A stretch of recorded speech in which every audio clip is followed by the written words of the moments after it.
kalau ada yang senang dengan kejadian di Sri Lanka dan berharap itu juga terjadi di Indonesia, Anda bodohnya kelewatan sekali.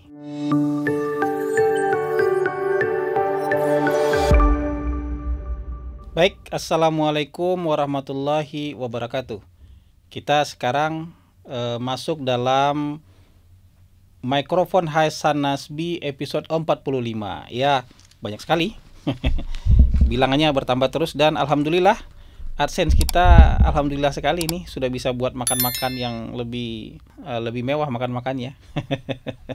Terima kasih buat Anda semua para pemirsa Mikrofon Hasan Nasbi yang sudah setia menjadi subscriber, menjadi penonton channel ini. Kali ini kita sedikit kita sedikit bicara, kalau dalam ilmu politik ini disebut dengan komparatif politik lah, perbandingan politik ya. Jadi kita bicara mungkin kondisi negara lain, kemudian mengira-ngira di negara kita perbandingannya gimana. Saya tidak akan secara lugas membandingkannya dengan negara kita, tapi sedikit-sedikit adalah nanti. Tapi sisanya saya serahkan kepada Anda untuk membandingkannya. Kira-kira ada persamaan atau banyak perbedaan dengan kasus yang akan kita bicarakan kali ini. Saya akan bicara soal kasus Sri Lanka yang beberapa hari terakhir itu cukup menyita perhatian dunia karena terutama setelah masyarakat berbondong-bondong masuk ke istana presiden, cobain kolam renang presiden, cobain kamar tidur presiden gitu ya. Cobain apa lagi? Cobain ruang tamu presiden gitu. Coba nonton TV di istana presiden gitu ya. Dan banyak orang di Indonesia, terutama kelompok oposisi, yang kemudian bilang, wah ini kekuatan rakyat. Coba kalau pemimpin nggak mau dengerin rakyat, kayak gini loh, rasakan kekuatan rakyat yang sebenarnya. Nah, ada juga yang bilang, masyarakat sedang mengambil apa yang menjadi milik mereka. Ya, yang ngomong ini rata-rata kalau nggak aktivis, intelektual, ada juga akademisi, ada pengamat politik juga ya. Yang menurut saya pernyataan-pernyataan mereka agak sembrono. Sembrono karena tidak mendalami persoalan tapi kemudian membuat pernyataan-pernyataan yang ada kesan memprovokasi, seolah-olah di Indonesia juga harus atau akan terjadi seperti itu. Menurut saya kalau secara umum yang terjadi di Sri Lanka itu negaranya bangkrut.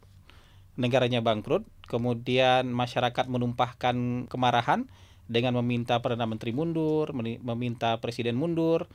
Tapi ini bukan people power. People power itu ada pemimpinnya. Dan jadi kalau misalnya pemerintahan tumbang langsung hadir pemimpin alternatifnya.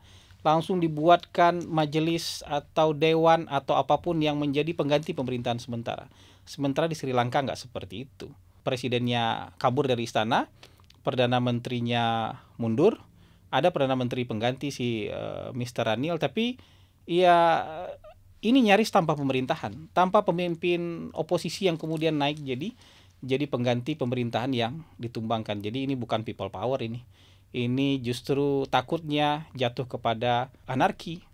Jadi tertib sosialnya hancur, tertib politiknya hancur, tertib keamanannya hancur. Jadi kalau berlama-lama tanpa kepemimpinan yang efektif, tanpa pemerintahan yang efektif, takutnya Sri Lanka nanti tidak bisa diperbaiki lagi. Ya kalau mau Indonesia kayak gitu, Anda bodoh sekali, sorry. Dan kondisi kita tidak seperti itu. Saya mau bicara begini, Sri Lanka itu sebenarnya yang sampai hari ini itu menurut saya ada 3 hal yang menyebabkan Sri Lanka jadi seperti ini. Pertama itu kultus pribadi yang terlalu berlebihan. Yang kedua itu dinasti politik yang kelewatan. Bukan sekedar dinasti politik tapi dinasti politik yang kelewatan dalam 10-15 tahun terakhir. Yang ketiga itu populisme agama, ya. Yang ketiga itu populisme agama. Jadi 3 ini bersatu dalam satu keluarga. 3 hal ini bersatu dalam satu keluarga. Sri Lanka ini dulu mengalami perang sipil lah. Perang sipil antar kelompok mayoritas dengan kelompok minoritas. Kelompok minoritasnya namanya Elan Tamil dan itu perangnya lama sekali dan tahun 2009 itu berhasil ditumpas dengan gagah dan memunculkan pahlawan namanya Mahinda Rajapaksa. Nah, jadi Rajapaksa itu bukan nama. Rajapaksa itu nama family, nama keluarga. Jadi ada banyak Rajapaksa. Ada banyak Rajapaksa. Ya, yang jadi pahlawan waktu itu namanya Mahinda Rajapaksa. Dia dielu-elukan luar biasa sampai menjadi kultus individu. Bahkan hampir semua orang menyandingkan kebesaran Mahinda Rajapaksa dengan Raja Buddha Sinhala. Jadi setelah Raja Buddha Sinhala yang berkuasa dan sangat terkenal dan sangat berkarisma di Sri Lanka, dan orang berikutnya yang bisa menyaingi karisma, keterkenalan, dan euforia dukungan publik terhadap pemimpin, yaitu orangnya namanya Mahinda Rajapaksa.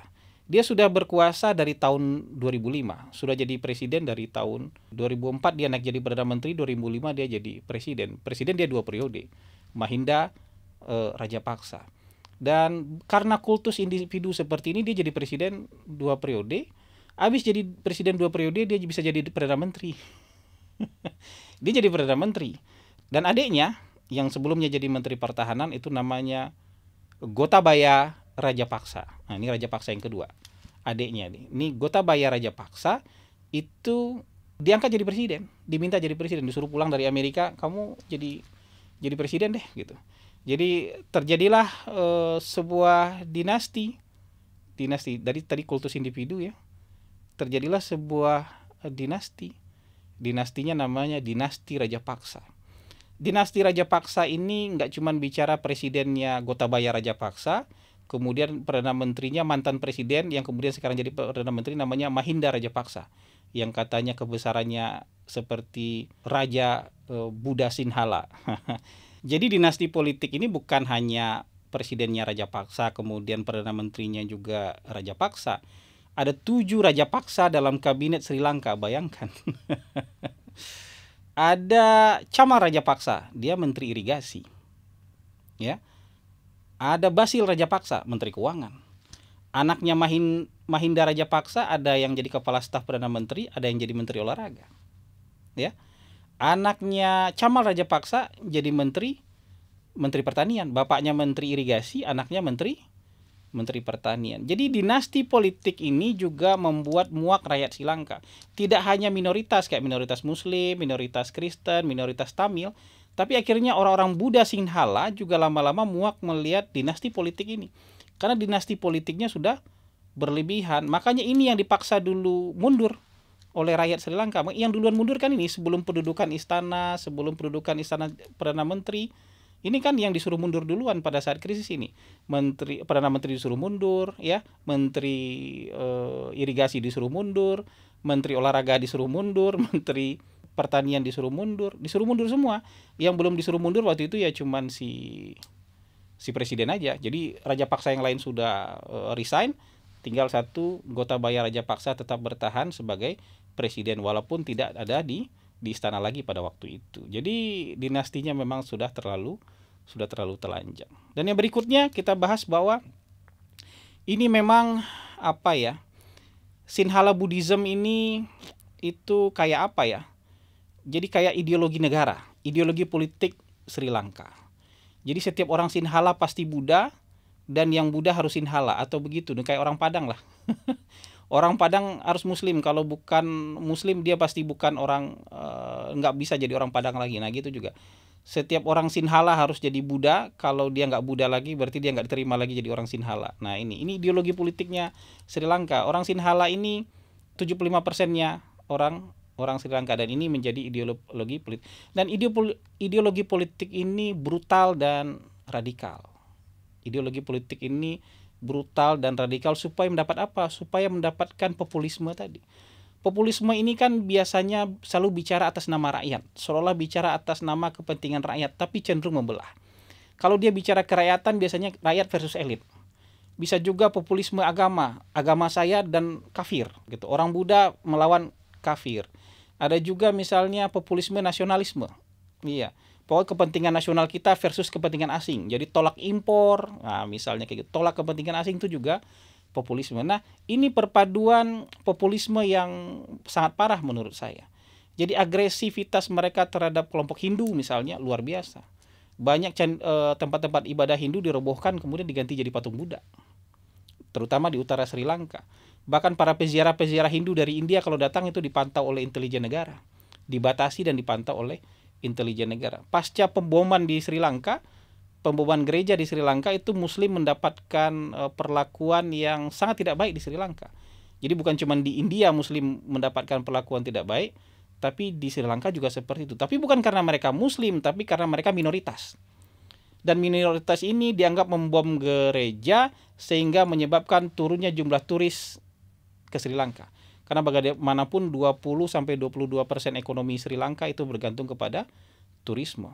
Jadi perlakuan tidak adil terhadap Muslim juga kuat di Sri Lanka. Bukan karena mereka Muslim, tapi karena mereka minoritas gitu loh. Jadi fundamentalisme agama, populisme agama ini memang berbahaya di semua negara, Nah, populisme ini juga berlanjut, tidak hanya populisme agama, dia juga menjadi menjadi populisme kerakyatan gitu. Bayangkan dia mengkasih keringanan pajak. Keringanan pajak ini yang kemudian disesali bahwa ini menghilangkan miliaran dolar potensi pendapatan negara. Ya, dia menyetop impor bahan kimia untuk pupuk. Jadi menyuruh masyarakatnya mereka untuk memberdayakan pupuk dalam negeri, pupuk organik. Jadi kita nggak ada lagi impor-impor pupuk. Dan akhirnya hasil utama pertanian mereka anjlok, panen gagal. Terutama yang komoditas ekspor seperti teh dan karet. Panen-panen bahan pokok juga anjlok gara-gara populisme nasionalisme. Ini yang menyebabkan negaranya tambah lama tambah kacau. Dan di sisi lain memang penggabungan dari kultus individu, ya, dinasti politik yang pasti nggak profesional sama sekali mengurus negara, sampai kepada populisme ini kemudian membuat negara mereka makin ambruk.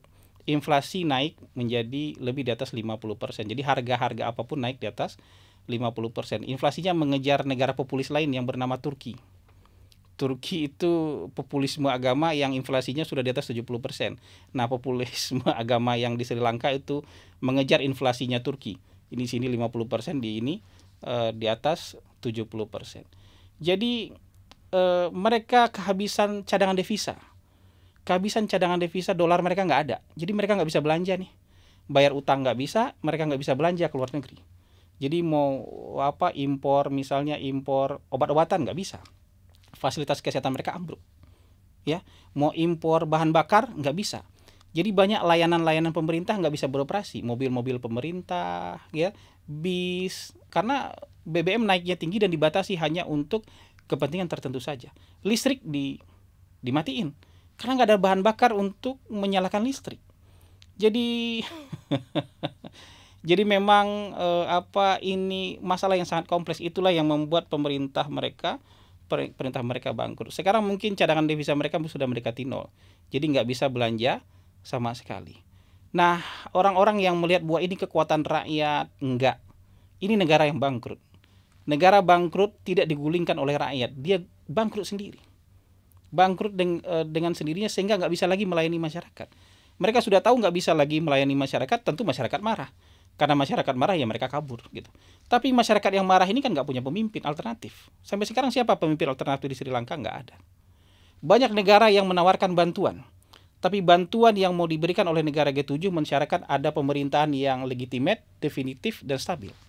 Sekarang ada nggak dari pihak oposisi, dari pihak masyarakat itu munculkan pemerintah atau calon pemimpin yang bisa memimpin Sri Lanka sementara, membawa Sri Lanka keluar dari krisis, menenangkan masyarakat tidak marah supaya bantuan ini datang? Belum ada. Ya, IMF menawarkan bantuan lebih dari 3 miliar dolar. Tapi syaratnya sama, butuh pemerintahan yang legitimate, yang stabil, ya, supaya bantuan ini bisa berjalan. IMF malah mensyaratkan hilangkan itu keringanan pajak itu, naikkan pajak, naikkan suku bunga. Jadi hilangkan kebijakan-kebijakan populis di masa lalu itu.